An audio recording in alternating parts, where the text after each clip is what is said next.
a grabar.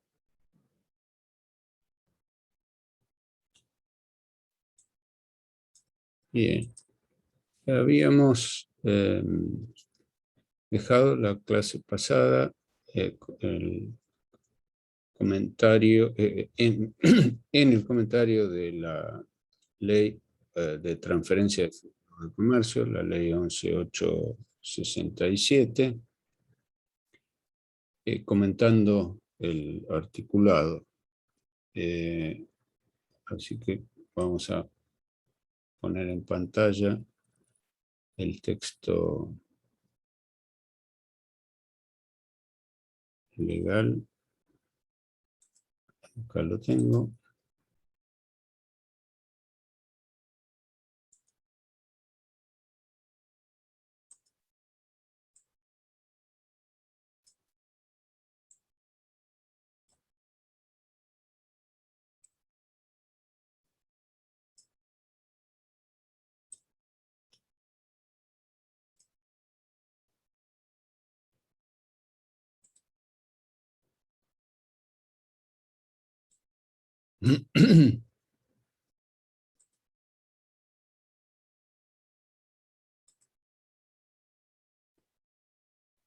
Bien.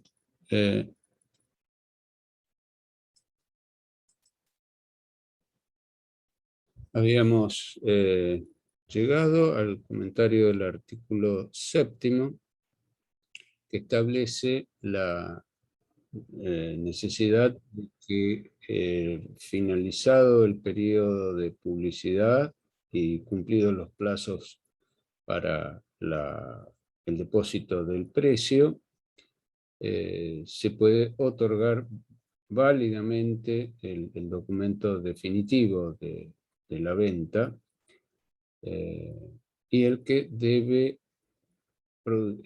inscribirse en el registro público.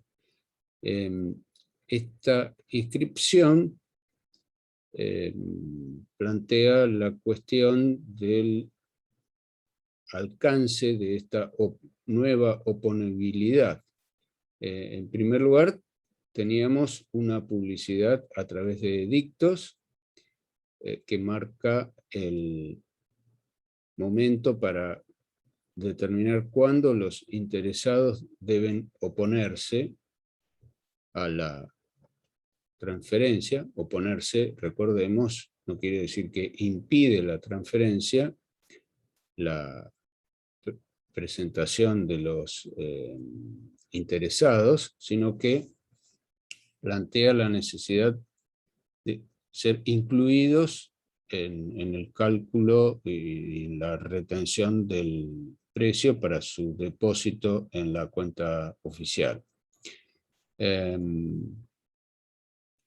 Este nuevo mecanismo de publicidad marca la oportunidad en que la operación se hace oponible aún a aquellos que no eran acreedores al momento de la presentación de la publicación de los edictos, dado que la actividad del vendedor continúa normalmente, no cesa su actividad a partir del comienzo del mecanismo de venta de la empresa, del establecimiento comercial, sino que normalmente continúa, por lo cual pueden aparecer nuevos proveedores o por sumas aún mayores, los que ya eran acreedores desde antes,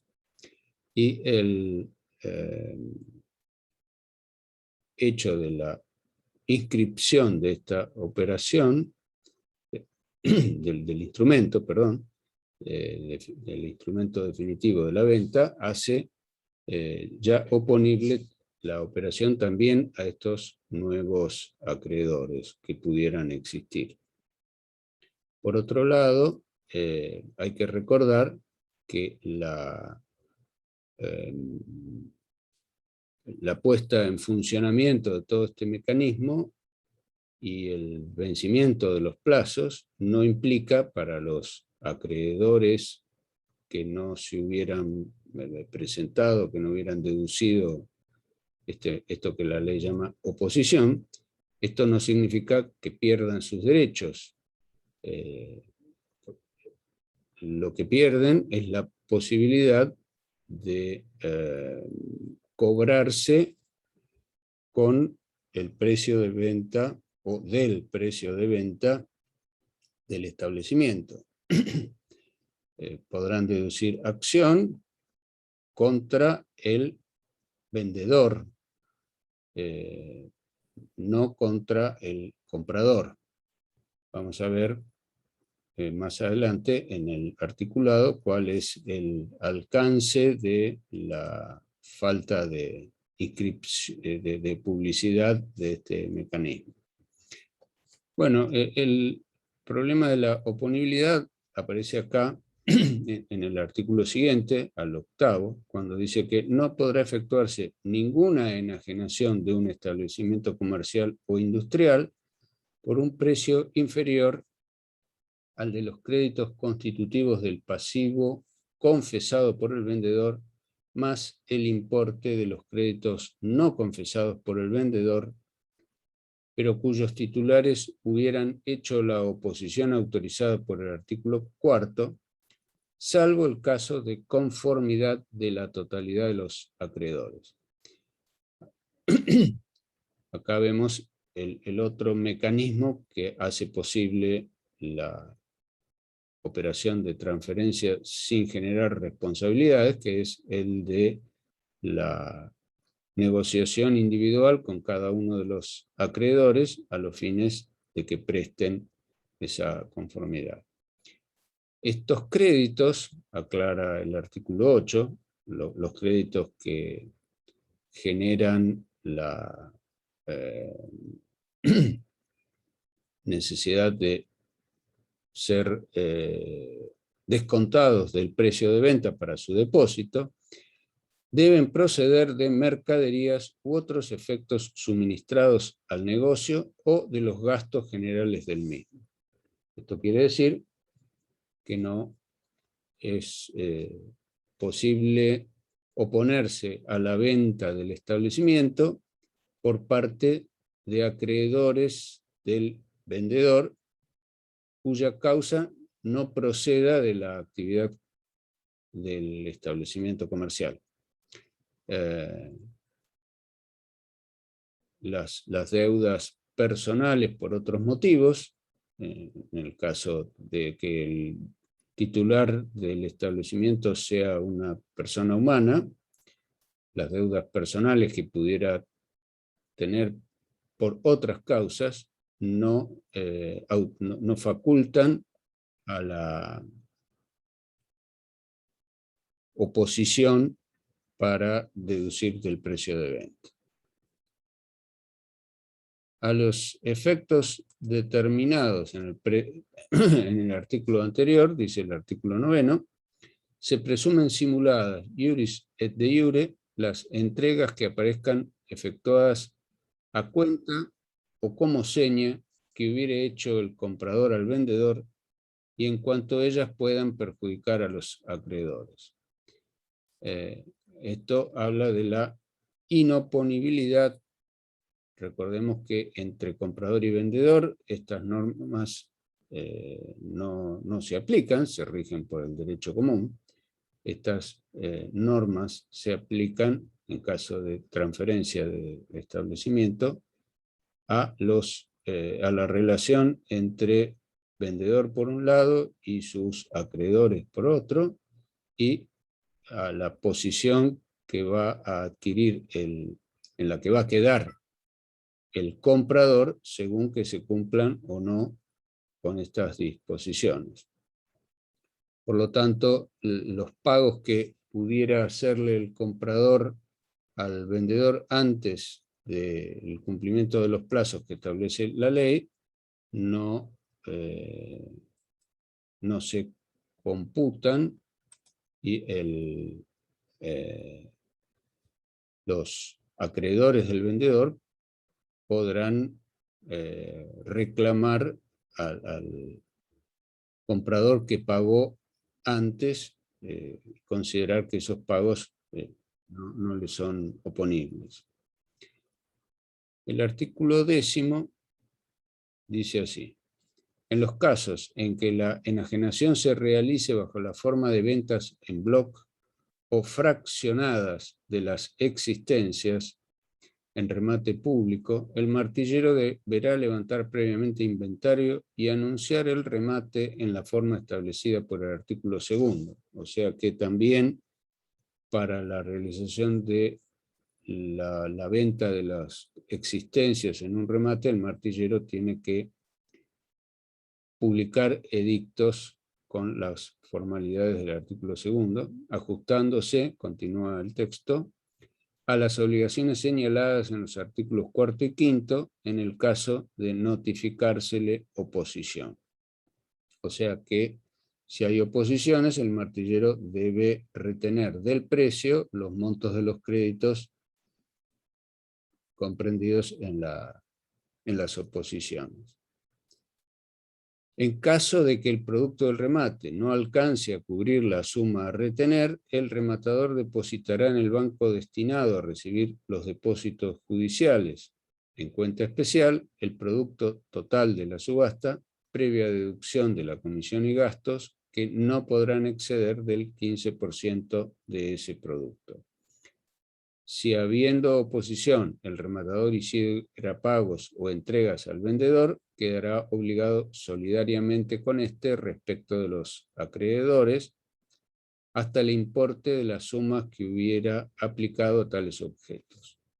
Las omisiones o transgresiones a lo establecido en esta ley harán responsables, dice el artículo 11, harán responsables solidariamente al comprador, vendedor, martillero o escribano que las hubiera cometido por el importe de los créditos que resulten impago como consecuencia de aquellas y hasta el monto del precio de lo vendido.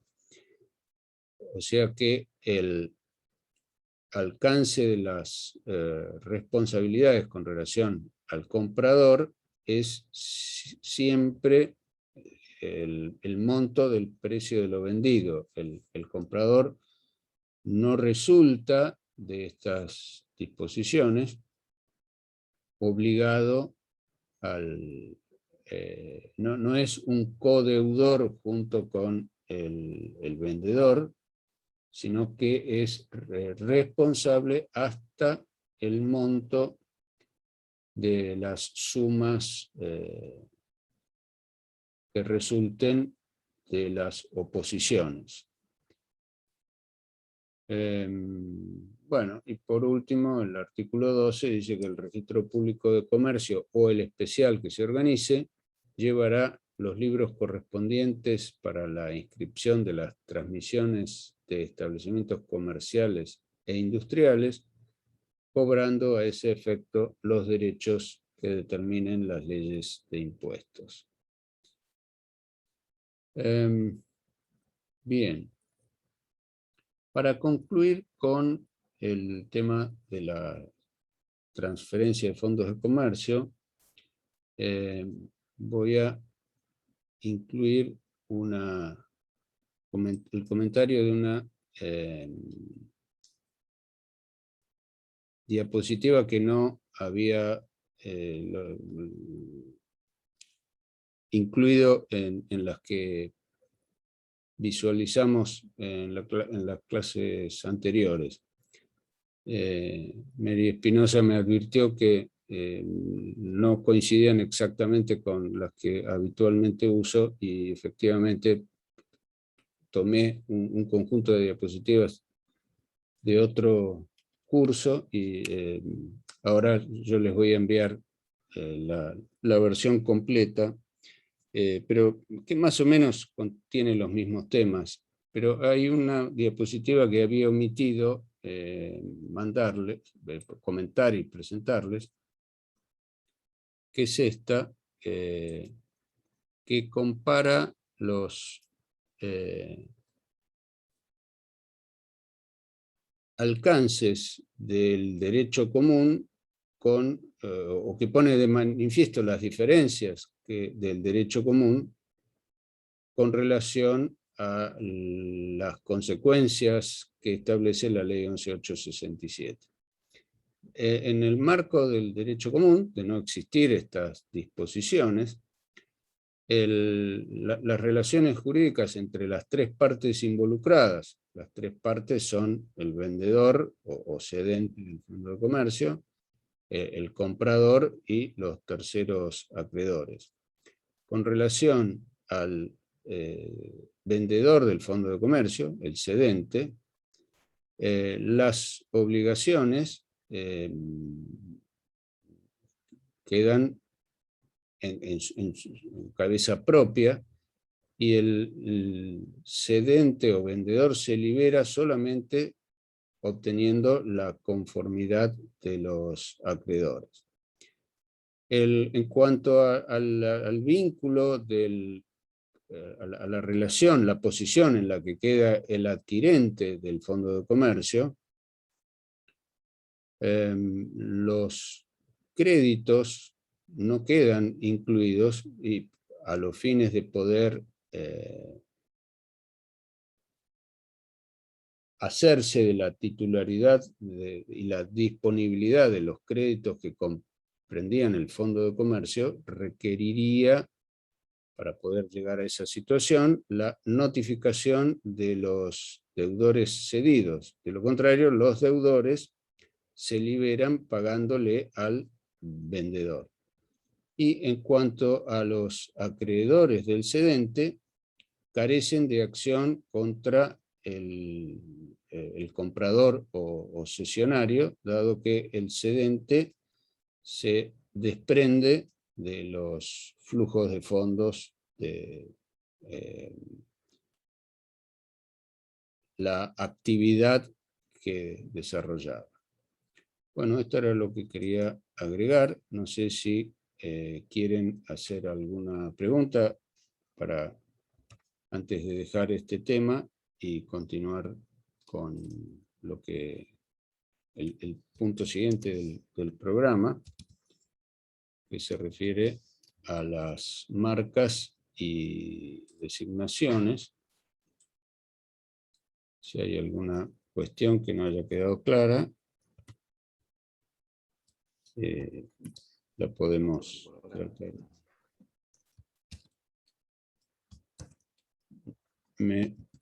No sé si alguien me preguntó algo, no alcancé a escucharlo. No, profe, yo decía que no, por ahora ninguna duda. Quizás luego leyendo... Lo escucho muy bajo.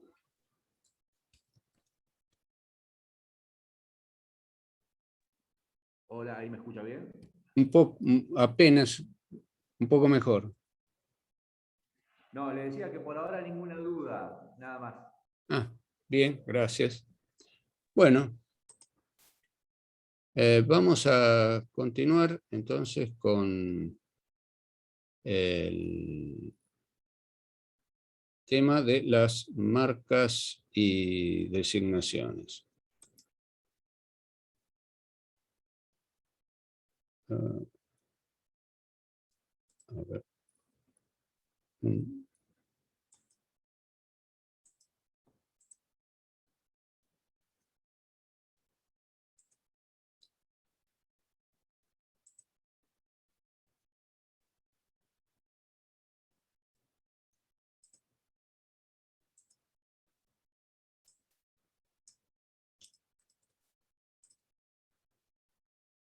Bueno, estamos en el punto 12 de la polilla 3.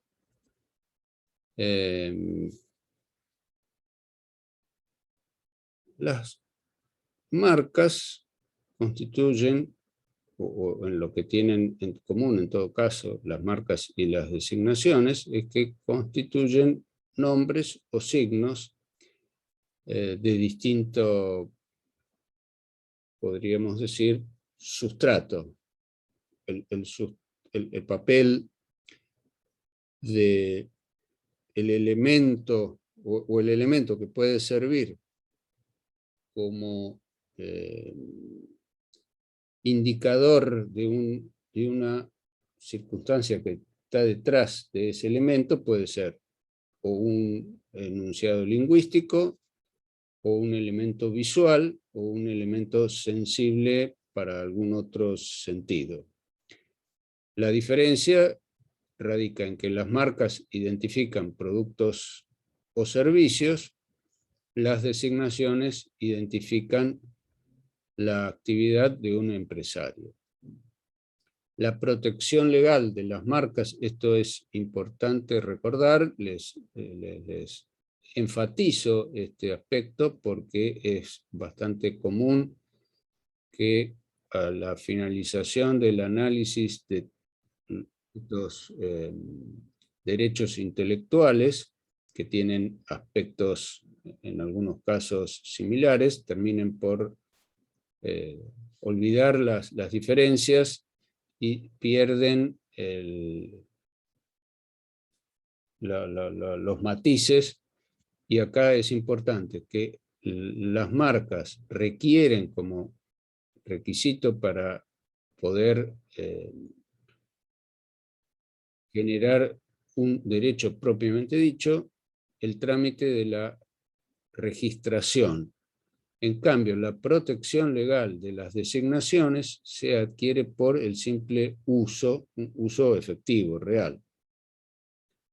Y la otra diferencia es que el régimen de marcas tiene un desarrollo en el texto legal bastante extendido, son los 26 primeros artículos, y el articulado destinado a las designaciones, lo que antes se llamaba, recordemos, nombre comercial, son apenas los artículos que van del 27 al 30. Los restantes artículos son comunes a ambos regímenes. Bueno, la función económica de las marcas es evocar en los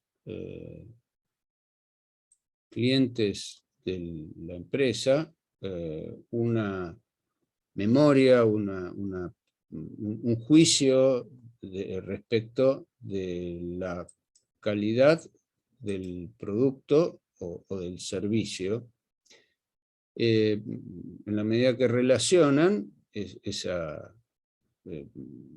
juicio, esa apreciación subjetiva respecto de la calidad o de la satisfacción que produjo el consumo o la utilización, ya sea del bien o del servicio. En razón de esta circunstancia, la marca es un elemento que atrae la clientela.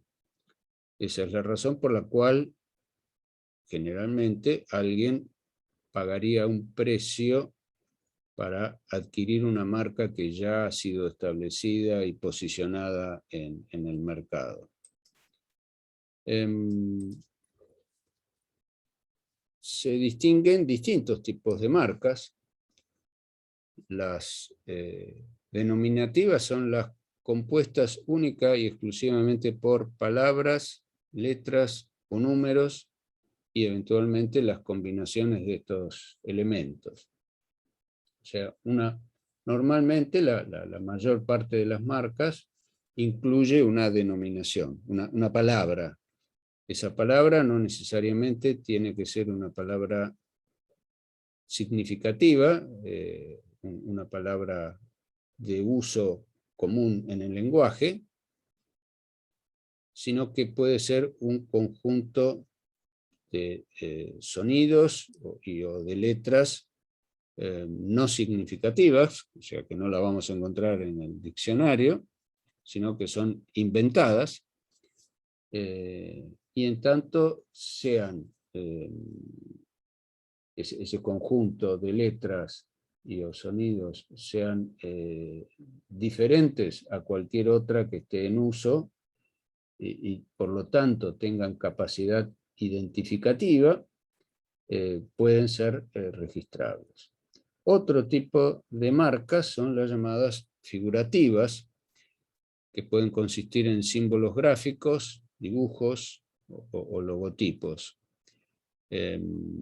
Normalmente una marca de esta característica, es una marca figurativa, normalmente se asocia también a una marca denominativa. Tan es así que el formulario para la inscripción de una marca contempla la posibilidad de incluir estos dos elementos, una palabra que funcione como marca, más un dibujo o una expresión gráfica que de alguna manera se asocie o no con esa denominación. Y por último, existen marcas mixtas que se integran por la combinación de elementos denominativos y figurativos simultáneamente, o de elementos nominativos cuya gráfica se presente de forma estilizada. La manera de escribir una palabra, ya sea porque utilice una tipografía especial o porque la expresión, la palabra, la denominación aparezca escrita de una manera original, que no se corresponda necesariamente con la forma de escribir las letras que componen la palabra, también se permite este tipo de identificación. Profe, Y, dígame. sí, un ejemplo de marca mixta sería el caso Coca-Cola, si se quiere, que está hecha la tipografía con la raya en el medio, ¿o no? Sí, sí, porque la marca incluye una manera especial de escribir las palabras coca y cola. No solamente podríamos decir que utiliza una tipografía original, la manera de escribir las letras mayúsculas con estos... con líneas que van más allá del marco, del espacio de la letra, constituye Igual, profesor, no está más asociado, por ejemplo, a lo que es la marca Nike, que la pipa significa lo mismo que Nike. O sea, que un logo significa o emula lo mismo que la palabra. O sea, para mí en lo de Coca-Cola no está tan claro, más allá de la tipografía, ambos, pero en bueno, Nike, sí, ambos para son mí, ¿eh? ejemplos, y hay muchos más, sí, sí. Sí, sí, sí. Todos esos elementos son identificatorios, a tal punto que por el hecho de su repetición en la publicidad, en los medios de difusión pública, y por el hábito y la costumbre de ver expuestos los productos, se termina estableciendo una asociación entre la forma estilizada de expresar la denominación, y si ya vemos la forma aislada, aunque tenga otro contenido, nosotros la vamos a asociar seguramente, por un sesgo de la percepción, la vamos a asociar con la marca y no con lo que la forma diga. Pero el ejemplo de Coca-Cola también es válido en ese sentido. Recuerdo hace muchos años hice un curso de lectura veloz, y en los ejercicios para agilizar la percepción, había un ejercicio donde se presentaba la palabra, donde se utilizaba la tipología de la marca Coca-Cola, y en lugar de decir Coca-Cola, estaba escrita lo que estaba escrito era coma caca. Y si uno le pasaba en esa imagen con velocidad y no estaba suficientemente atento, leía Coca-Cola, no lo que estaba escrito. De manera que la forma estilizada de escribir una palabra constituye sin duda un elemento que, habida cuenta de la forma y los sesgos de la percepción humana, sirven para acentuar la identificación que busca el dueño del producto para que el público relacione esas expresiones visuales con lo que quiere, con lo que quiere instalar en el receptor. Es como que uno lo reconoce automáticamente ya con los símbolos que tiene la marca esa. Bueno, exactamente. Y por esas circunstancias, todas esas características son apropiables por el titular de la marca. En la medida de que las técnicas del marketing utilizan todos estos efectos psicológicos de la percepción, el régimen legal les reconoce la posibilidad de que el dueño de la marca se apropie de ellas. Por ejemplo, inclusive de la forma de un envase. Hoy nadie puede nadie puede utilizar, y volviendo al ejemplo de Coca-Cola, no se pueden utilizar envases para productos similares que utilicen la forma de la botella, porque es apropiarse de una asociación que el público establece entre esa botella con esa forma particular y el producto que registró originalmente ese envase como un elemento distintivo del producto. Bueno, en razón de todo esto, se reconoce como características de las marcas las tridimensionales, que son las formas de los productos o partes de ellos, marcas sonoras, acordes o melodías distintivos y que puedan representarse gráficamente, movimientos, desplazamiento o recorrido de determinados objetos, y también las marcas pueden tener pueden incluir elementos olfativos y táctiles como aromas y texturas.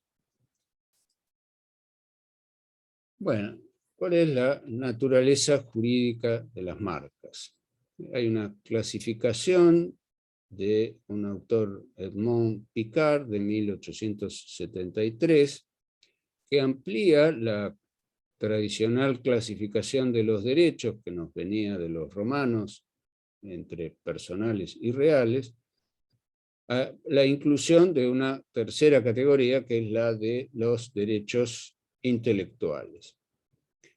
La aparición de esta categoría de elementos a los que se le reconoce el carácter de derecho, plantea lo que se llama una laguna de reconocimiento. Dijimos que la indeterminación de los elementos de una norma jurídica podían obedecer a problemas propios del lenguaje en que se expresa, de los elementos lingüísticos en los que se expresa un enunciado,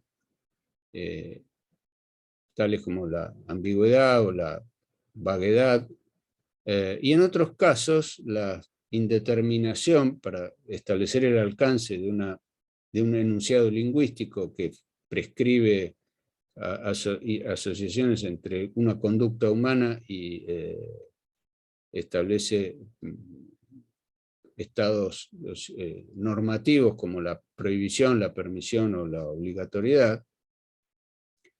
En muchos casos obedece a los cambios sociales. Bueno, acá tenemos un ejemplo de lo que se llama una laguna de reconocimiento, porque la aparición en la vida social de estos elementos a los que se les reconoce relevancia crea la dificultad de establecer exactamente a cuál categoría le corresponde, nos corresponde incluir. Las marcas, por ejemplo, tienen elementos en común con los derechos reales, en el sentido en que son relaciones jurídicas que se ejercen con relación a, a toda la comunidad, lo que en latín se expresaba con la frase erga omnes. En cambio, los derechos intelectuales no tienen la posibilidad de establecerse con relación a cosas en particular. De ahí viene la expresión intelectuales. No son vínculos que se asocien con cosas físicas, sino es una relación que no tiene un correlato de este tipo. Bien, entonces, esta nueva categoría de derechos incluye, además de los que estamos viendo con relación a las actividades económicas, incluye también los derechos de autor, que tienen un origen o una posición similar, pero están alcanzados por un régimen legal diferente. La ley 11.723 y sus modificaciones. En cambio, los derechos que estamos considerando se agrupan dentro de la categoría de los industriales. Las marcas, las patentes, los dibujos y diseños tienen regímenes legales y están administrados por una autoridad de aplicación que se agrupa, la autoridad de aplicación que agrupa a estos derechos lleva el nombre de Dirección de la Propiedad Industrial y tiene estas tres secciones referidas a las marcas, a las patentes, a los dibujos y diseños industriales, la tercera sección.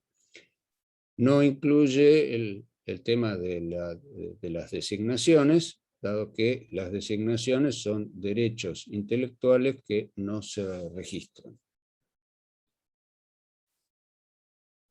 Bueno, ¿qué alcance práctico tienen en la vida corriente las marcas? Bueno, una marca se puede adquirir a través se puede desarrollar en forma de una acción publicitaria a través del marketing y a través de la calidad que se le otorga al producto o al servicio de que se trata, a través de todas esas actividades y finalmente, o al comienzo de esa actividad, inscribiéndola.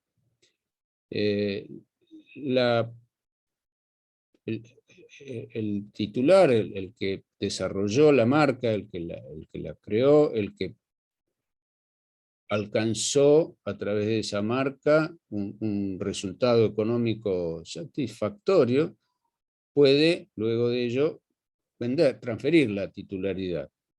Puede venderla, donarla, o puede transferirla si decide desprenderse de su establecimiento comercial, si vende el fondo de comercio, a menos que se pacte otra cosa en particular, la marca o las marcas que hubiera desarrollado quedarán incluidas en la transferencia del establecimiento. Otra aplicación que genera recursos económicos al titular de una marca es ceder no la titularidad de la marca, sino el derecho al uso, con reserva de la titularidad. Este contrato de cesión de la marca se conoce como con el nombre de licencia, y puede referirse solo la cesión del derecho a la explotación de la marca, puede referirse solamente al uso de una marca en particular sin otras prestaciones adicionales, o, como en el caso del contrato de franquicia, regulado en el artículo 1512 del Código Civil y Comercial, 1512 y siguientes, el contrato, además de incluir o de consistir el contrato de franquicia en la incorporación de una persona a una cadena de comercialización, lo que implica cederle el conocimiento respecto de una forma particular de explotar una determinada actividad. La franquicia incluye también la cesión del derecho al uso de una marca que generalmente identifica a esa cadena de comercialización.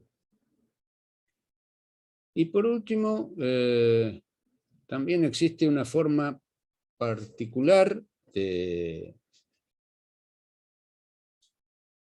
explotar una marca, que es a través del mecanismo del patrocinio.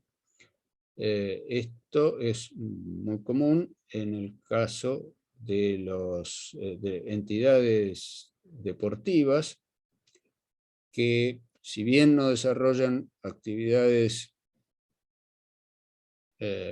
más bien, si bien su objetivo principal no es el desarrollo de una actividad comercial, la actividad deportiva atrae espectadores, y esta situación pone a la entidad deportiva, que puede identificar su actividad también con una marca, la coloca en la posición de permitirle obtener beneficios económicos, permitiendo que otros empresarios se presenten en determinados momentos y oportunidades de la actividad de esta entidad deportiva, exhibiendo su marca junto con la marca de la entidad deportiva.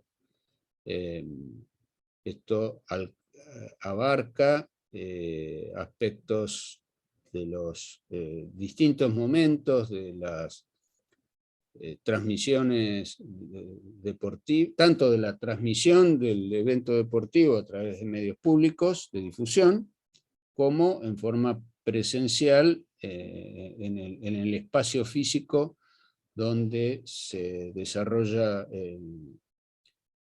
los eventos deportivos. En estos casos, el titular de la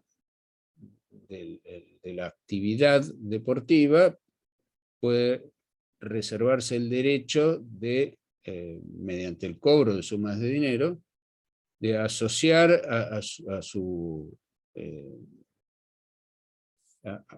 y permitir en el espacio físico donde se desarrolla la actividad una forma de publicidad estática que a su vez es reproducida en el momento de la transmisión de ese evento a través de televisión o de otros elementos o de otros medios de comunicación.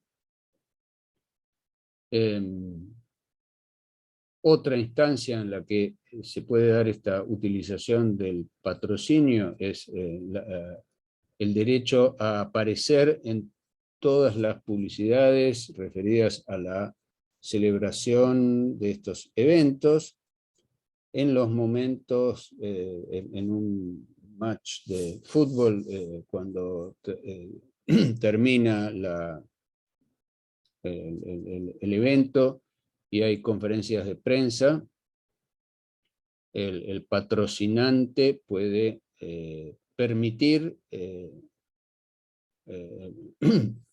a la presencia de los logos de las otras marcas asociadas a este sistema, su aparición como fondo de pantalla en el lugar donde se desarrolla la conferencia de prensa. En fin, todos Un ejemplo puede ¿sí? ser, por ejemplo, un ejemplo puede llegar a ser Adidas con River, por ejemplo, ¿o no? Sí. Sí, el fútbol es el ámbito donde se ha desarrollado con más, habida cuenta de la mayor popularidad de este deporte, es donde estos mecanismos se utilizan con más intensidad, y más allá de los clubes, también las asociaciones y federaciones del deporte también utilizan este mecanismo, y esto se ve potenciado a la máxima expresión en los torneos internacionales, donde la FIFA también reproduce este mecanismo y también percibe dinero explotando la marca FIFA, la marca de sus torneos, y constituyen una fuente de ingresos importantísima. Se pagan sumas de dinero muy importantes por por permitir este uso asociado de las marcas. Bueno, como consecuencia de todo esto, las marcas tienen un papel muy importante con relación a la publicidad. Pueden dar lugar a una utilización legítima por parte del dueño, por parte del licenciado, al uso de la marca, o por el franquiciado, cuando alguien es parte de ha celebrado un contrato de franquicia y se encuentra en la posición de franquiciado, puede utilizar en la publicidad también la marca, que si bien no es propia, pero está pagando una serie de prestaciones para ser parte de ese mecanismo de comercialización, y entonces también adquiere el derecho a la utilización de la marca en la publicidad de su propio establecimiento.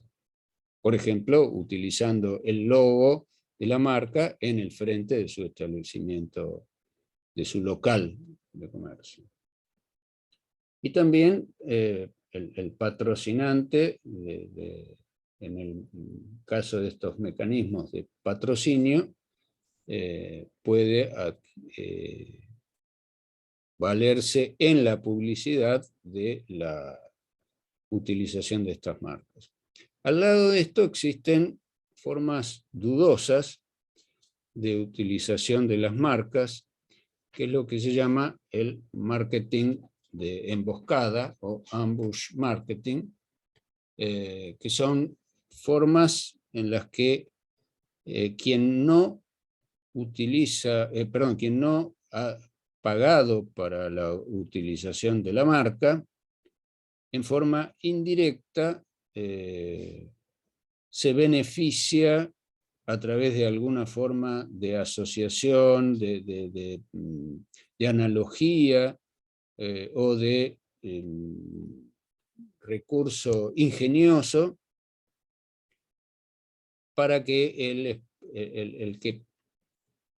el espectador que presencia la publicidad termine haciendo una asociación entre el producto que está promocionando la publicidad y alguna marca conocida o algún producto que no es el que se está exhibiendo en esa publicidad.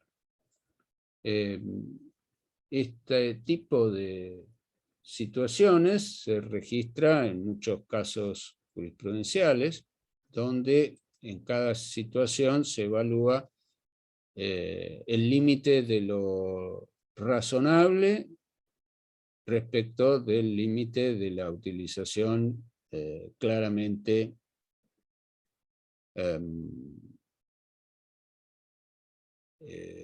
ilegal.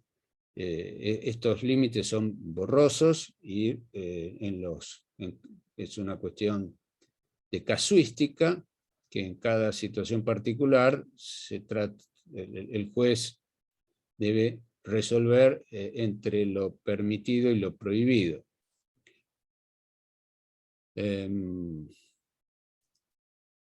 Bueno, en cuanto al régimen legal, tenemos la ley 22.362, que en su artículo primero establece la noción de marca, el artículo segundo establece una enumeración de circunstancias que no se consideran marcas, como la designación necesaria o habitual del producto o servicio, nombres, palabras, signos y frases publicitarias que hayan pasado al uso general, la forma o el color que se dé a los productos.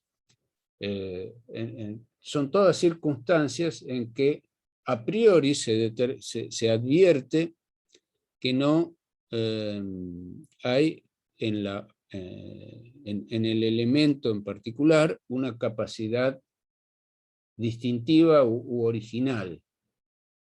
Entonces todo aquello que puede aludir a otra cosa, o que alude directamente a otra cosa, como la palabra que habitualmente en el uso común de la expresión identifica a una categoría de cosas, por esa razón no tiene capacidad distintiva para identificar a una mercadería o a un servicio en particular. Por esta razón no se le considera marca y no se permite su registración.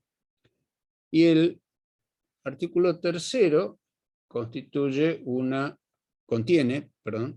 enumeración de elementos que, si bien pueden tener una capacidad distintiva, por alguna otra razón no permiten esa distinguibilidad. Vamos a ver el texto legal para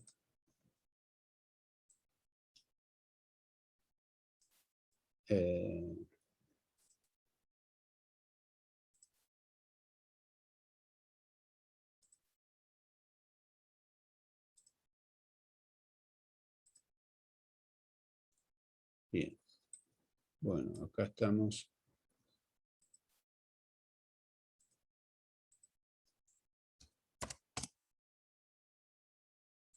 Acá tenemos el texto a la vista. La ley tiene un capítulo primero referido a las marcas, un capítulo segundo referido a las designaciones y un capítulo tercero común a ambos derechos. En el capítulo primero sobre las marcas tenemos una sección primera que establece las características generales del régimen sobre las marcas. En el artículo primero tenemos que pueden registrarse como marcas para distinguir productos y servicios, una o más palabras con o sin contenido conceptual, los dibujos, los emblemas, los monogramas, los grabados, los estampados, los sellos, las imágenes, las bandas, las combinaciones de colores aplicadas en un lugar determinado de los productos o de los envases, los envoltorios, los envases, las combinaciones de letras y de números, las letras y números por su dibujo especial, lo que hablábamos hace un momento, las frases publicitarias, los relieves con capacidad distintiva y todo otro signo con tal capacidad. Las frases publicitarias también pueden ser registradas como marcas, y esto excluye la posibilidad de su utilización por quien no sea el titular o no haya obtenido el derecho de este para su utilización. Esto incluye expresiones que a veces, por ejemplo, todo va mejor con Coca-Cola, es una expresión que otro no podría utilizar para decir todo va mejor con otra bebida o con otro tipo de productos. El que inscribió la marca tiene el derecho a oponerse a que otro la utilice, y en caso de infracción vamos a ver que en el capítulo 3º de la ley existen los mecanismos legales para establecer una reparación de la infracción.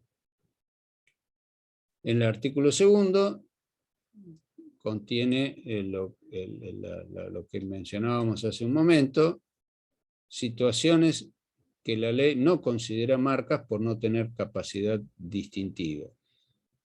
Vimos los 3 casos: nombres o palabras que constituyen la designación necesaria o habitual del producto o servicio, nombres, palabras o frases publicitarias que hayan pasado al uso general antes de su solicitud de registro, la forma que se dé a los productos y el color natural o intrínseco de los productos o un solo color aplicado sobre los mismos. Por ejemplo, la palabra naranja puede utilizarse para identificar un servicio como el de tarjeta de crédito, pero no puede utilizarse para identificar una marca de naranjas, porque todas son naranjas. Bueno, en cuanto a los elementos que, si bien teóricamente tienen capacidad distintiva, pero por razones particulares pueden no tenerla, tenemos que no se puede registrar como marca una marca idéntica a una registrada o solicitada con anterioridad para distinguir los mismos productos o servicios. Acá hay que tener en cuenta que el derecho marcario se adquiere con relación a determinadas clases de productos. Con lo cual podemos ver en la práctica que conviven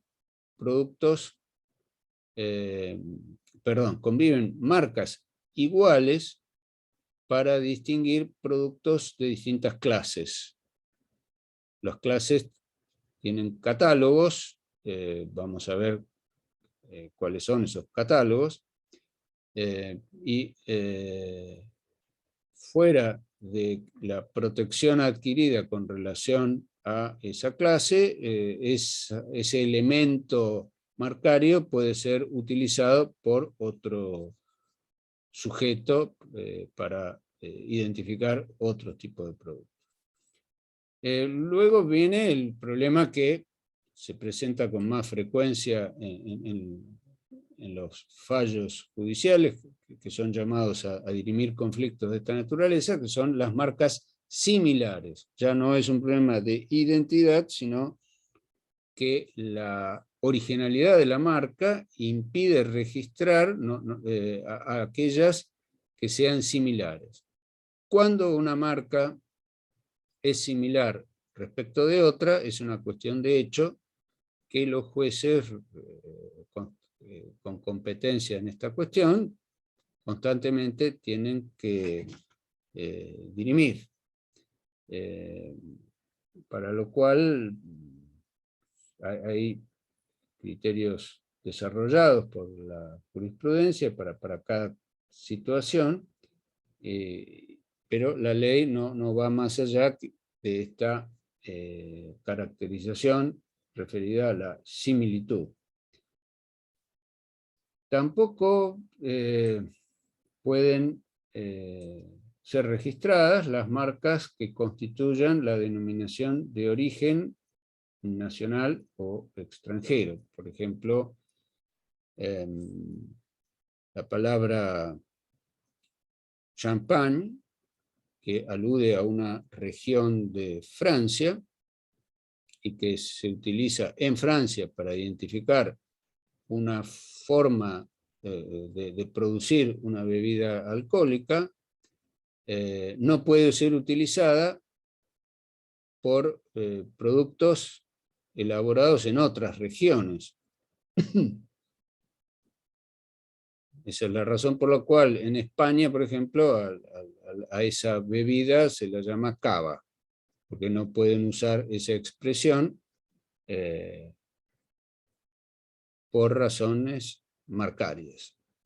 Entonces se entiende por denominación de origen el nombre de un país o de una región, de un lugar o área geográfica determinado que sirve para designar un producto originario de ellos y cuyas cualidades y características se deben exclusivamente al medio geográfico. También se considera denominación de origen la que se refiere a un área geográfica determinada para los fines de ciertos productos. Tampoco se pueden registrar las marcas que sean susceptibles de inducir a error respecto de la naturaleza, propiedades, mérito, calidad técnica de elaboración, función, origen de precio u otras características de los productos o servicios a distinguir. O sea que no puede la expresión, cuando la marca es denominativa, no puede consistir en una expresión que denote características que el producto no tiene, porque eso induce a error. Tampoco se pueden registrar las palabras, dibujos y demás signos contrarios a la moral y a las buenas costumbres, las letras, palabras, nombres distintivos, símbolos que usen o deban usar la nación, las provincias, las municipalidades, las organizaciones religiosas y sanitarias. O sea, no se puede incluir como marca, por ejemplo, la palabra nacional cuando en un contexto en que haga suponer que el producto o el servicio es prestado por el Estado nacional.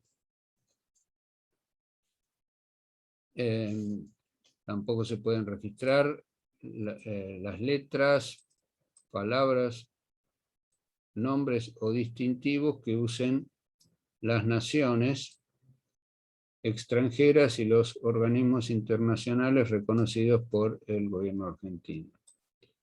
Tampoco se puede registrar el nombre, seudónimo o retrato de una persona sin su consentimiento o el de sus herederos hasta el 4º grado inclusive.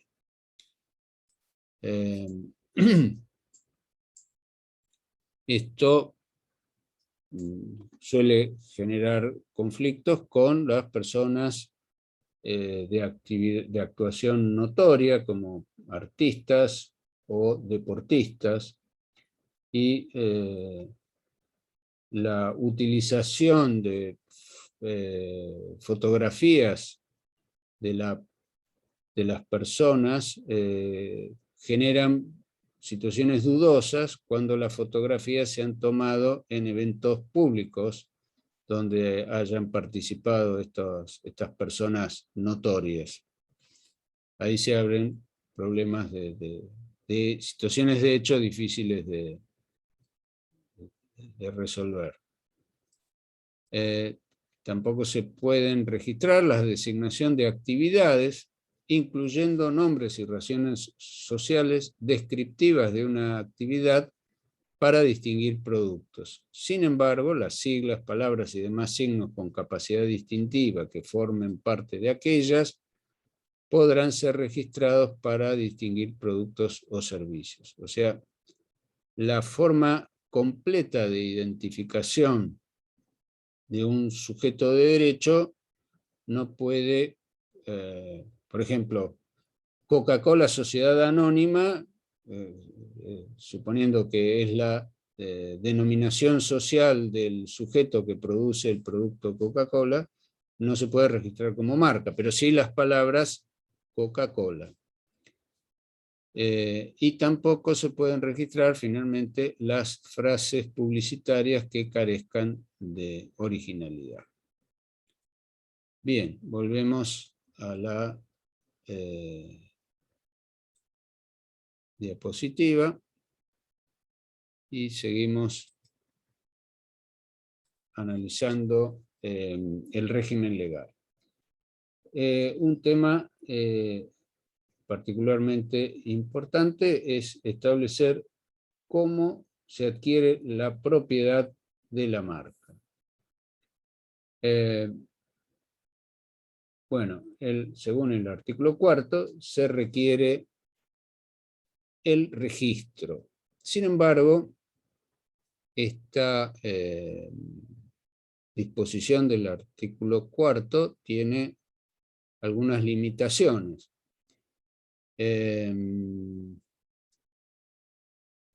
Si bien es necesaria la inscripción en un registro, además, esa inscripción tiene que estar acompañada de un interés legítimo.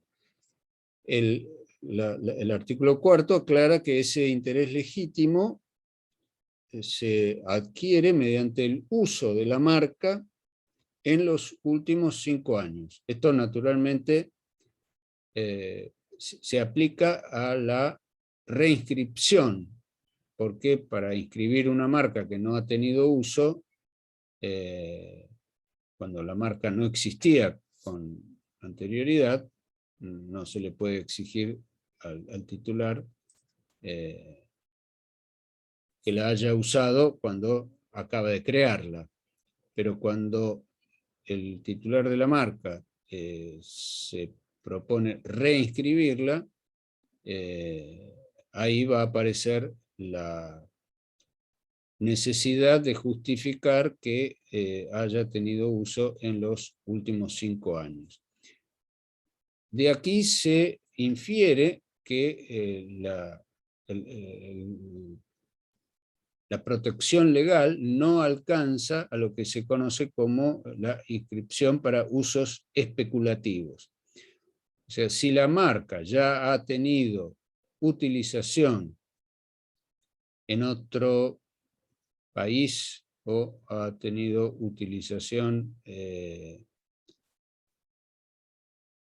sin haber sido inscripta, como es el caso de las marcas notorias, o sea, en un país determinado no se llegó a inscribir, pero la marca ya estaba registrada en otros países y dada su notoriedad era conocida en nuestro país, no se admite la posibilidad de inscribir por parte de alguien que no la esté utilizando, ni haya tenido autorización del titular de la marca para utilizarla, no se permite su inscripción al solo efecto del uso especulativo. Esto es una actividad que se han dado casos. Recuerdo el caso de la marca Hard Rock Café, que no existían establecimientos en nuestro país que funcionaran con la marca Hard Rock Café, pero sí existían en otros países del mundo, y la gente que viajaba los conocía y compraba merchandising, remeras, etcétera, con esa marca, volvía al país y de hecho ya en nuestro país se conocía, y allá por los años 90 se instala un establecimiento en el local en un local en la ciudad de Buenos Aires, del Buenos Aires Design, en una de las esquinas del establecimiento, se instala el local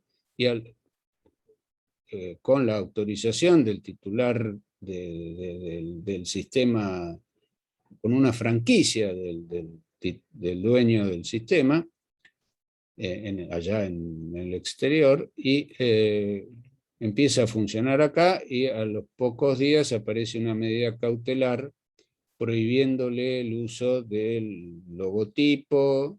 El logotipo de la marca Hard Rock Café es una guitarra eléctrica que la tenía expuesta como una gigantografía en el frente del local, y obtiene una medida cautelar que le impide el uso. Entonces obliga al titular del establecimiento a tapar la marca. Bueno, luego de que el procedimiento se sustancia y llega al final del mismo, queda aclarado que eso había sido un registro especulativo, que la persona que había registrado la marca Hard Rock Café no tenía el propósito de explotar un establecimiento con esa denominación, ni tenía autorización para hacerlo por parte del titular de la franquicia en el exterior, y por lo tanto cae la medida cautelar y se le permite finalmente el uso de la marca a quien había obtenido el derecho a través del contrato de franquicia. La característica del alcance de la propiedad es que se trata de un derecho temporal. El titular de la marca tiene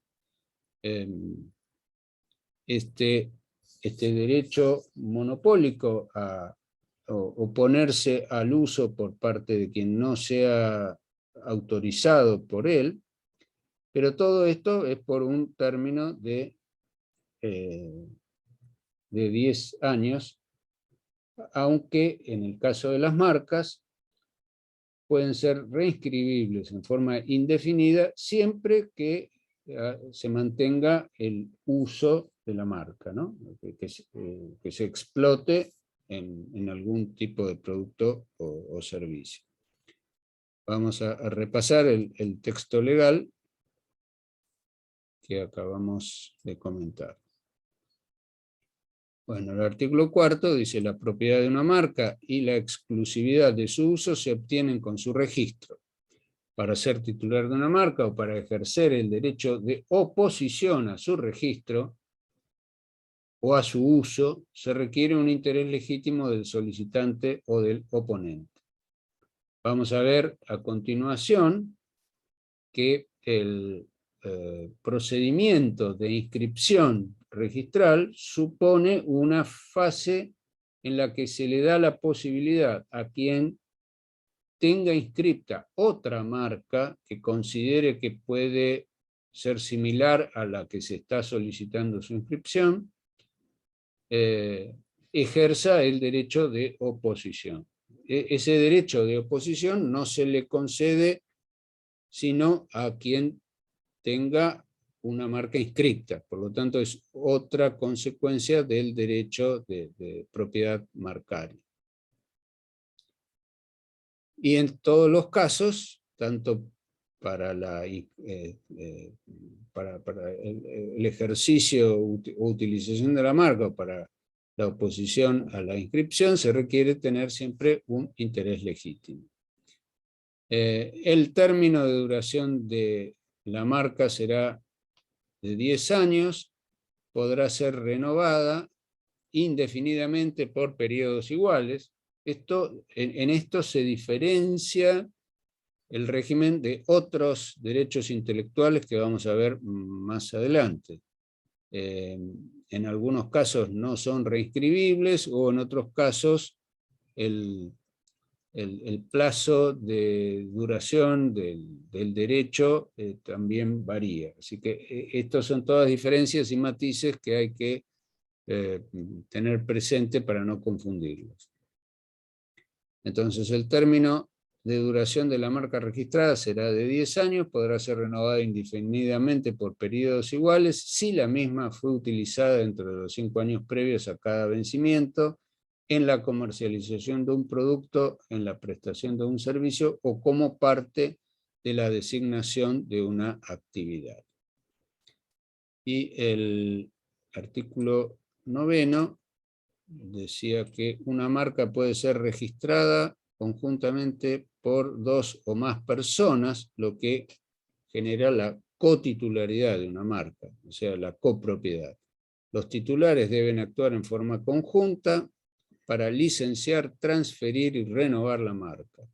Cualquiera de ellos podrá deducir oposición contra el registro de una marca, o sea que este derecho a la oposición, en el caso de la cotitularidad, no requiere la intervención conjunta de los cotitulares, sino que, habiendo cotitularidad, la oposición la puede ejercer uno solo cualquiera de los cotitulares.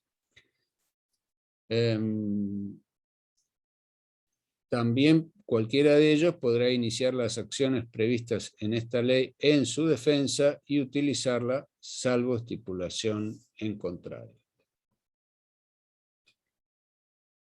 Como consecuencia de este régimen tenemos que la transferencia de la marca registrada es válida respecto de terceros una vez inscripta en la dirección de la propiedad industrial.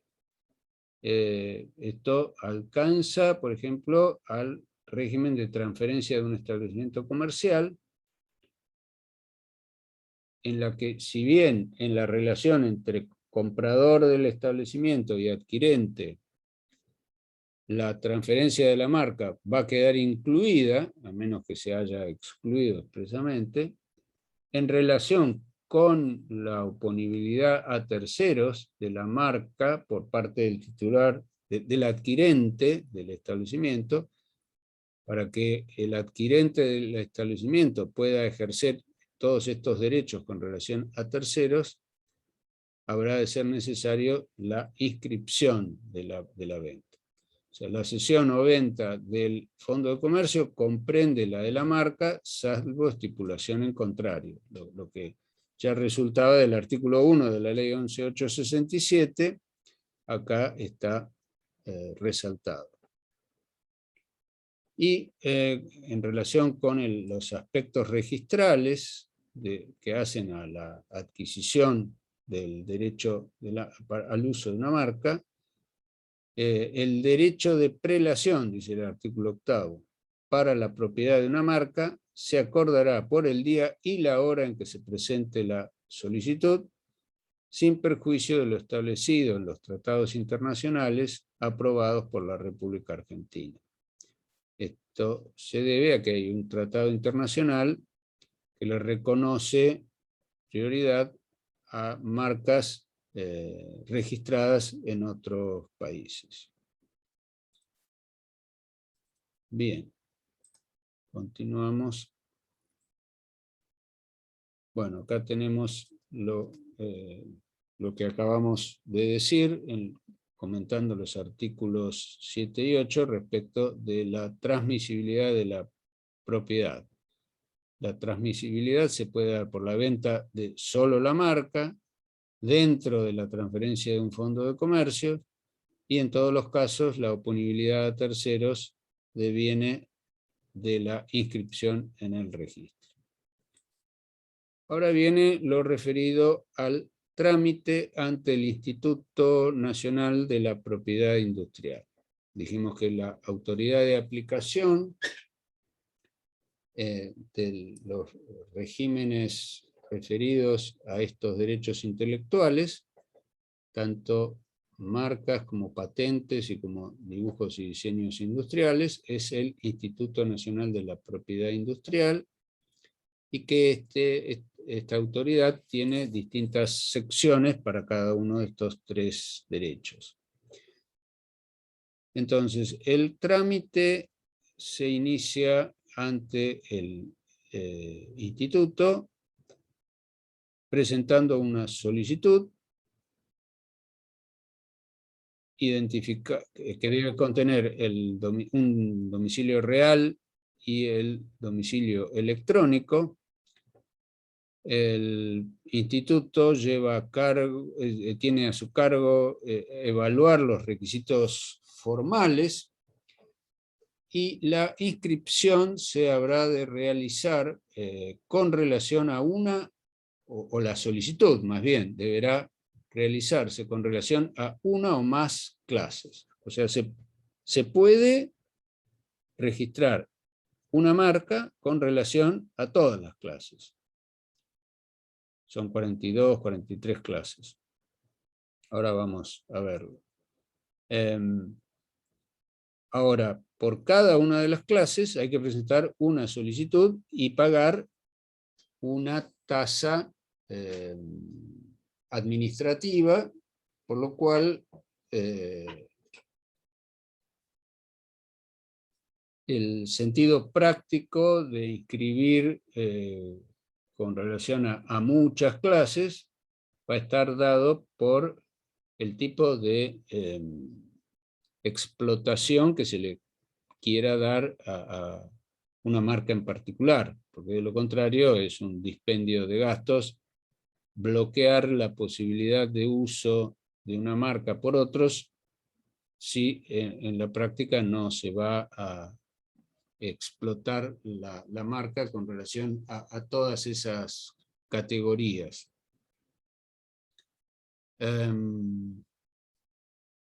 Luego de la evaluación formal de los requisitos que hace el registro, los requisitos formales son la solicitud, la legitimación de quien figura como solicitante en la solicitud, que sea él el que la firma, y si no es él el que la firma, la acreditación de un poder de representación suficiente. Otro requisito formal es el pago de la tasa administrativa. Bueno, evaluados esos aspectos formales, el instituto hace una publicación en el boletín de marcas del registro por un día. O sea, la solicitud se publica en un boletín especial. Luego hay un periodo de 30 días durante el cual se estudian los antecedentes y la autoridad de aplicación dictamina dentro de ese plazo de 30 días. Y la cantidad de clases hoy resultan de un decreto reglamentario, el decreto 242 del 2019. Anteriormente el catálogo resultaba de la disposición legal. Hoy el decreto se ha adherido a, o sea, nuestro país tenía un catálogo propio y actualmente ese catálogo resulta de una convención internacional que se conoce con el nombre de Convención de Niza, que reconoce 34 marcas de productos y 10 marcas de servicios. O sea, ahí tenemos las 43 marcas. Acá a título ilustrativo, no importa que se aprendan cada una de las clases, acá tenemos, esto después les va a quedar en la diapositiva que les voy a mandar, las 34 clases que tampoco enuncian el texto de la diapositiva la totalidad de las categorías de productos que están incluidos en cada clase. Y para los servicios tenemos estos otros 10 casos que mencionamos. Bueno, vamos a repasar el texto legal para luego ir analizándolo a través de las diapositivas.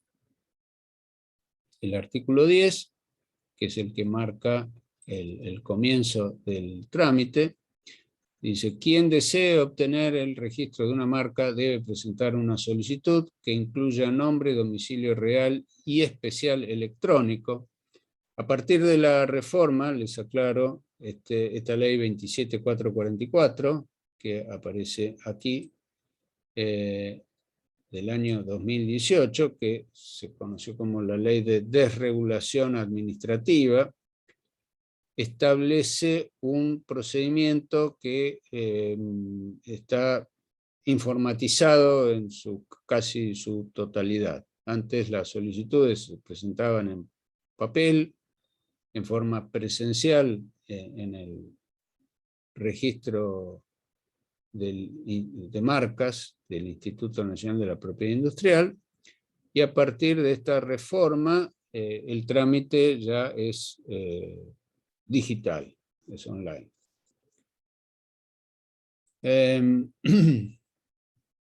Entonces, bueno, el artículo 11 aclara que el domicilio especial a que se refiere el artículo 10, constituido por una persona domiciliada en el extranjero, es válido para establecer la jurisdicción y para notificar las demandas judiciales por nulidad y reivindicación o caducidad de esta marca, y para todas las notificaciones a efectuarse con relación al trámite de registro. Bueno, lo de domicilio especial electrónico alude a estas características del trámite que hoy son que hoy está informatizado. Bueno, presentada la solicitud de registro, la autoridad de aplicación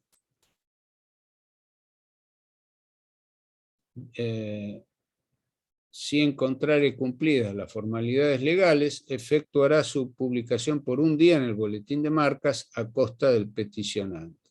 Dentro de los 30 días de efectuada la publicación, el Instituto Nacional de la Propiedad Industrial efectuará la búsqueda de antecedentes de la marca solicitada y dictaminará respecto de la registrabilidad.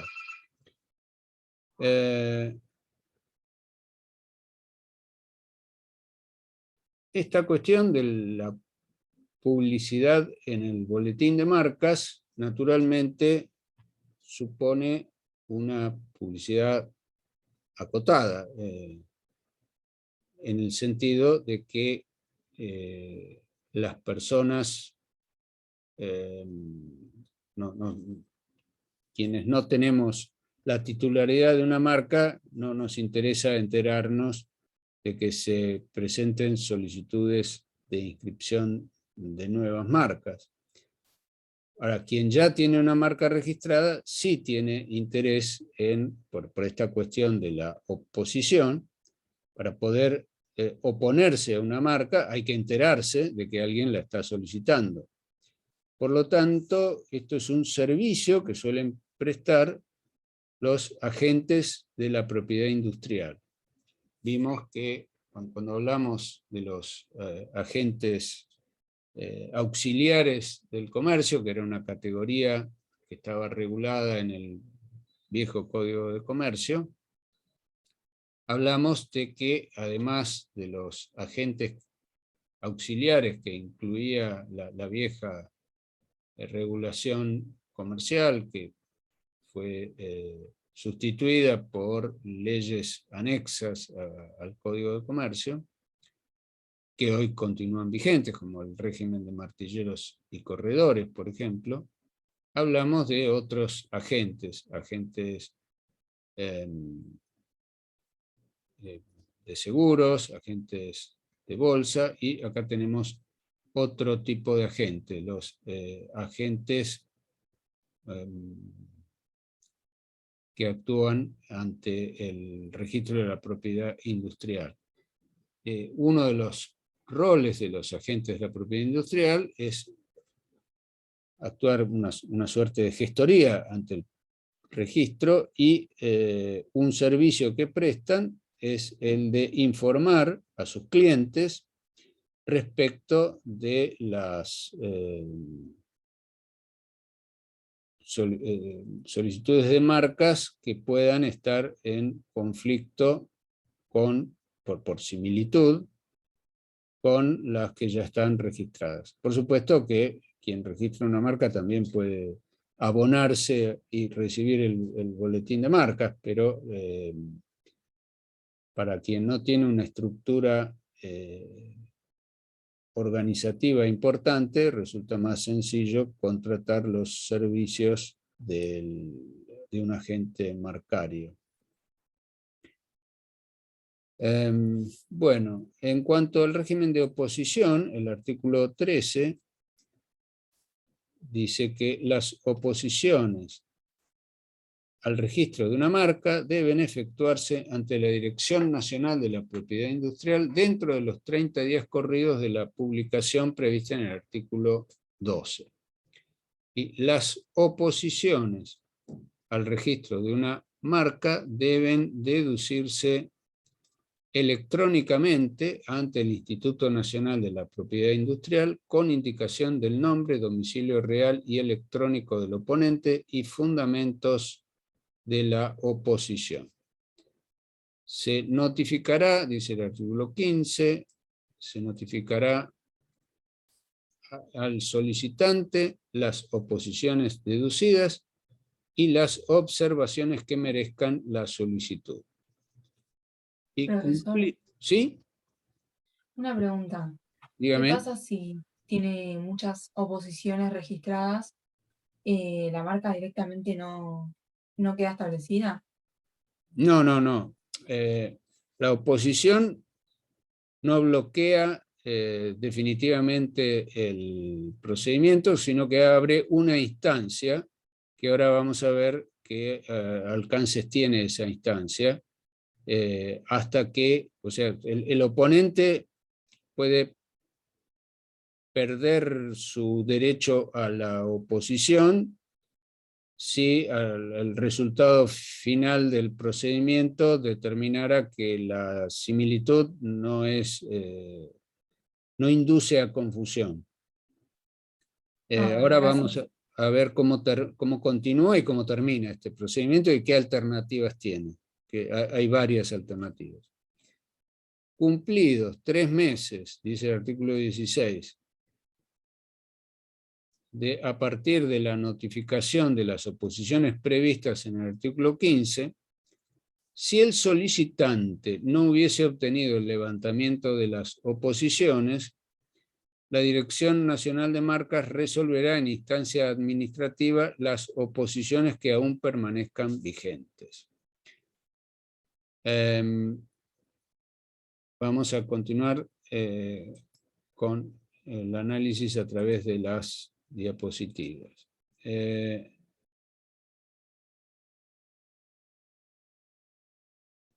El trámite de las oposiciones, bueno, la deduce un interesado con interés legítimo, valga la redundancia. El trámite es electrónico.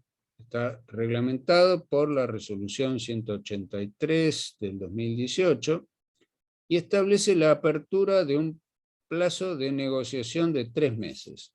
O sea que la deducción de una oposición lo que hace es frenar, si vale la expresión, el procedimiento de inscripción. Si no hubiera oposiciones, resuelve directamente la autoridad de aplicación mediante la evaluación de estos requisitos formales y la búsqueda de antecedentes acerca de si no hay otra marca idéntica. Ahora, si hay oposiciones, ahí se establece un compás de espera y se abre un plazo de 3 meses para la negociación. La negociación es extrajudicial, es un periodo en el que las partes se pueden poner en contacto o pueden no hacer nada directamente, La carga de instar al procedimiento, bueno, en primer lugar, el oponente tiene que pagar un arancel para llevar a cabo la oposición.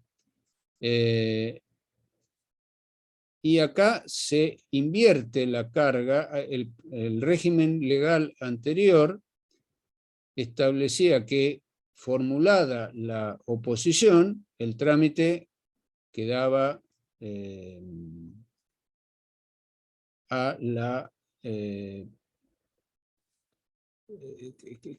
quedaba a cargo del solicitante de la inscripción promover una acción judicial para levantar la oposición.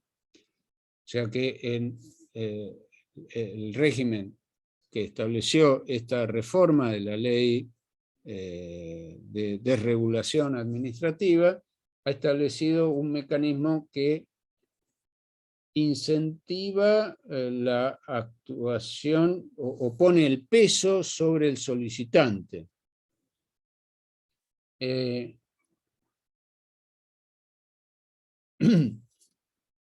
Si el oponente que pagó el arancel, o más bien, el oponente no quiere pagar el arancel, pongámoslo desde expresarlo de esta manera. Si el oponente no quiere pagar el arancel, esto no libera a la administración de resolver cualquier tipo de... resolver la solicitud sin hacer ningún tipo de evaluación de la situación.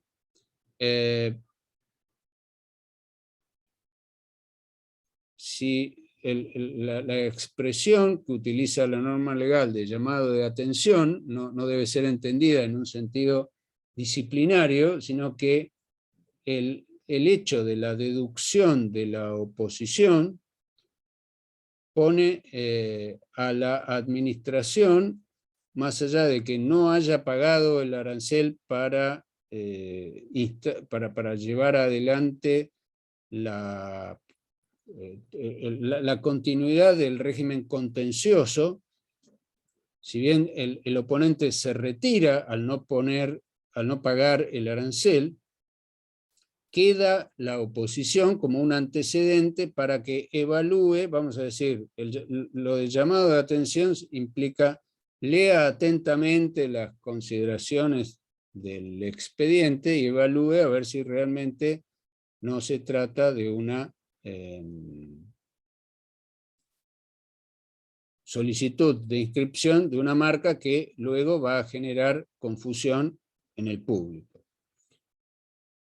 Bueno, si el oponente no pagó el arancel, el Instituto de la Propiedad Intelectual resuelve sobre la solicitud de la marca, y de la resolución se puede apelar ante la Cámara Nacional de Apelaciones en lo Civil y Comercial Federal dentro del plazo de 30 días. Esto resulta del artículo 17 de la ley, que vamos a leerlo a continuación. Dice: el procedimiento para resolver las oposiciones será fijado por la autoridad de aplicación, el que deberá contemplar al menos la posibilidad del oponente de ampliar fundamentos. Para esta ampliación de fundamentos tiene que pagar el arancel de la oposición. El derecho del solicitante de contestar la oposición y el derecho de ambos de ofrecer pruebas. El procedimiento deberá receptar los principios de celeridad, sencillez y economía procesal. Las resoluciones por oposiciones que dicte la Dirección Nacional de Marcas serán solo susceptibles de recurso directo de apelación ante la Cámara Nacional de Apelaciones en lo Civil y Comercial Federal dentro de los 30 días hábiles de su notificación. El recurso deberá presentarse en el Instituto de la propiedad industrial, quien lo remitirá a la justicia en las condiciones que fije la reglamentación. El mecanismo anterior, como les decía hace un momento, suponía que el solicitante era el que tenía que promover la acción ante la justicia federal en lo civil y comercial de primera instancia. Ahora, las veces de la resolución de primera instancia las cumple la resolución administrativa y solamente se puede recurrir al Poder Judicial en apelación de la resolución administrativa de la autoridad de aplicación en el marco de este procedimiento que reglamenta la propia autoridad y que debe contemplar esta posibilidad de bilateralidad, en el sentido de que ambas partes presenten fundamentos y eventualmente ofrezcan pruebas. Pero, en otras palabras, este nuevo régimen hace más gravosa la oposición. Antes el oponente planteaba la oposición y ya no necesitaba hacer nada más. Ahora el oponente, si quiere llevar adelante y discutir con argumentos ampliados, más allá de lo que del espacio que tiene la solicitud de oposición para explicar un fundamento, si quiere ofrecer pruebas y demás, tiene que pagar el arancel, la tasa que le permite entrar en esa fase posterior. Si no lo hace, tiene solamente el valor de un llamado de atención, esa oposición. O sea, la oposición va a tener dos instancias. Una simple formulación de la solicitud, con lo que conste en el texto de la solicitud, y si paga el arancel, va a tener la posibilidad de presentar un escrito ampliando esos fundamentos y ofreciendo pruebas, de lo cual se le va a tener que dar traslado al solicitante. Y una vez cumplidas estas dos instancias de ampliación de fundamentos y de contestación de los mismos, resuelve en primera instancia la autoridad administrativa. Y solamente se puede recurrir en vía de apelación a la Cámara de Apelaciones, del mismo fuero siempre. Bien, seguimos. Bueno, el derecho al uso de una marca cesa por renuncia, por vencimiento del término de vigencia sin renovación, o sea, pasaron los 10 años del derecho que otorgó la inscripción original, y si no hubo solicitud de reinscripción, cesa el derecho de la marca, o cesa también por declaración de nulidad, o acción que prescribe a los 10 años, o por caducidad, ya sea de oficio o a pedido de parte, en los casos de falta de uso en los últimos 5 años a partir de la solicitud. Bien, vamos a leer el texto legal.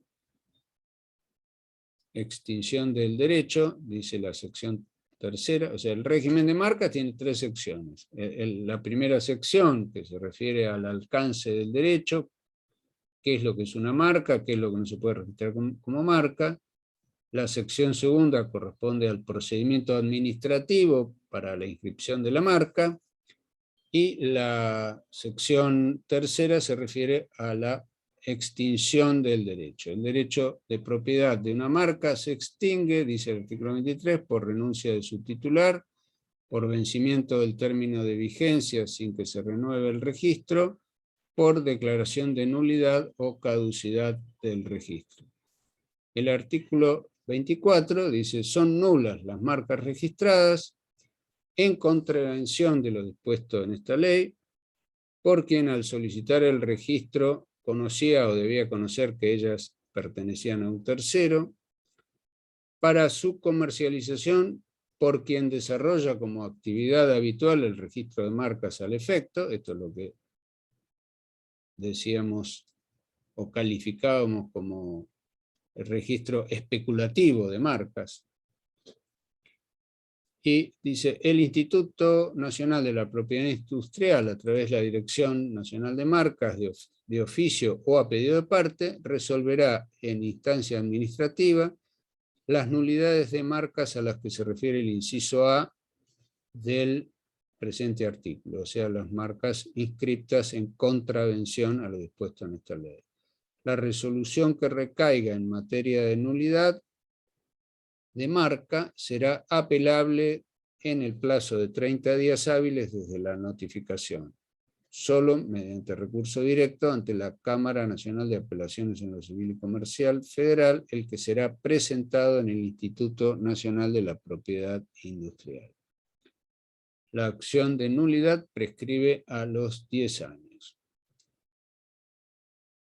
Y luego el procedimiento de caducidad está establecido en el artículo 26 respecto de las marcas referidas a productos o servicios que no hubieran sido utilizados en el país dentro de los 5 años previos a la solicitud de caducidad. Bueno, luego viene el régimen de las designaciones. La designación es el nombre o signo con el que se designa una actividad con o sin fines de lucro, y también constituye una propiedad. Recordemos la razón por la cual se cambia en la ley 22.3/62 la expresión designación en reemplazo de la que en el régimen anterior se denominaba nombre comercial, que es la forma en que la ley 11.867 identifica este derecho, el derecho que identifica, el signo o símbolo que identifica la actividad que puede consistir en distintos elementos. Vamos para eso a continuar con las diapositivas.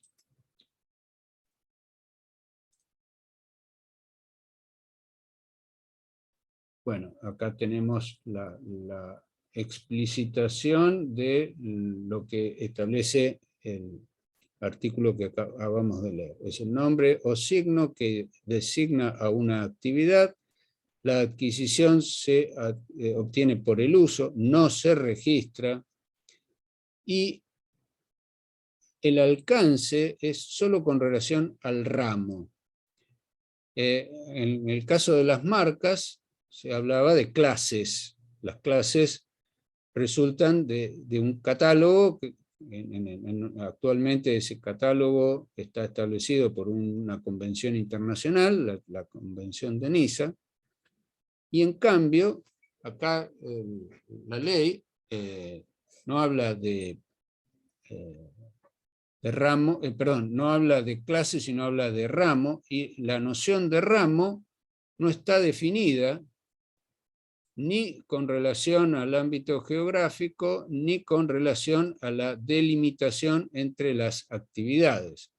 O sea, es una cuestión de hecho que en cada caso habrá de determinar un juez si una designación de una actividad entra en interferencia con otra en razón de que corresponden o no corresponden al mismo ramo.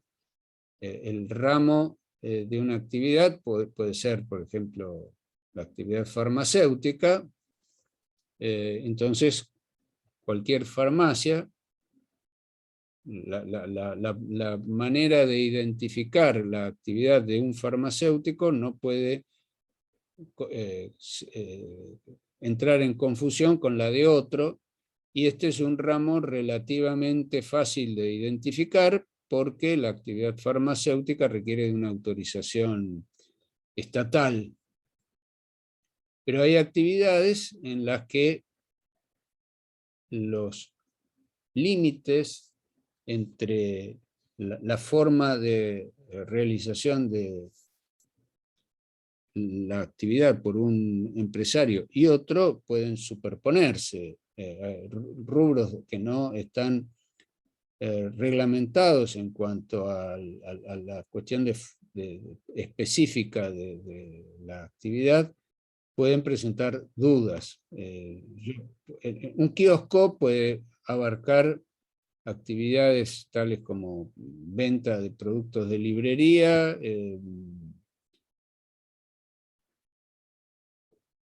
u otro tipo de artículos de bazar, etc. Con lo cual la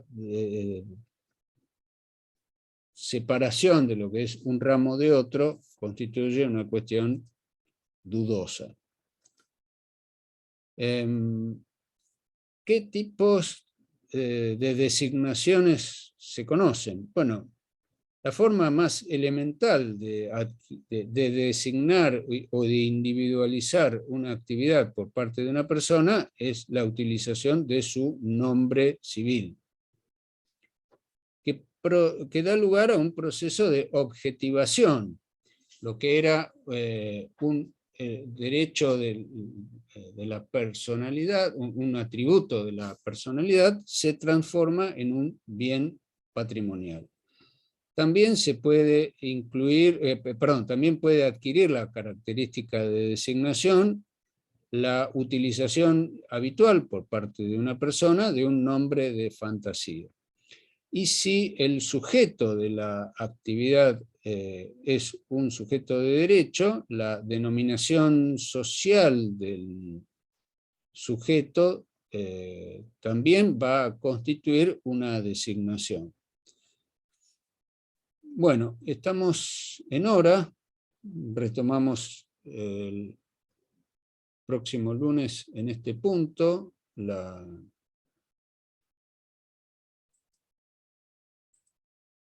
el desarrollo del tema, y si alguien quiere hacer alguna observación, lo escucho. ¿Hay alguna pregunta? Sí. Usted cuando habló de patrocinio dijo que era el derecho de aparecer con otra marca. Entonces, ¿se podría considerar a una persona como una marca, por ejemplo, Cristiano Ronaldo o Messi, dentro de este patrocinio? Bueno, ahí tenemos un caso particular, porque sí, se puede registrar como marca también, o sea, el nombre de la persona, en estos casos particulares, puede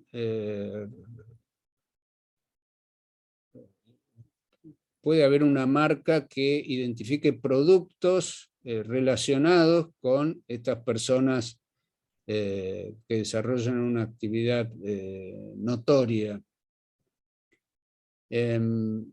Pero a su vez también el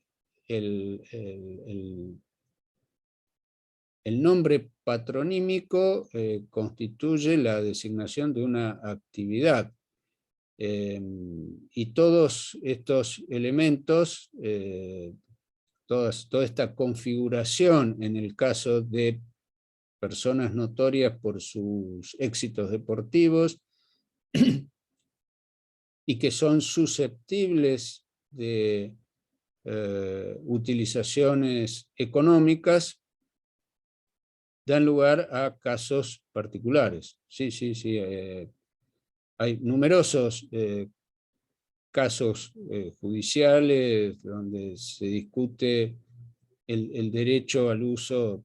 Bien, en el caso del fallecimiento de Maradona han salido a la luz numerosos conflictos que vaya a saber qué resultado tienen en cuanto a la posibilidad de haber cedido esos derechos. En fin, es un tema con mucha casuística. En todo caso, en la próxima clase podemos tratar de ampliar estas cuestiones.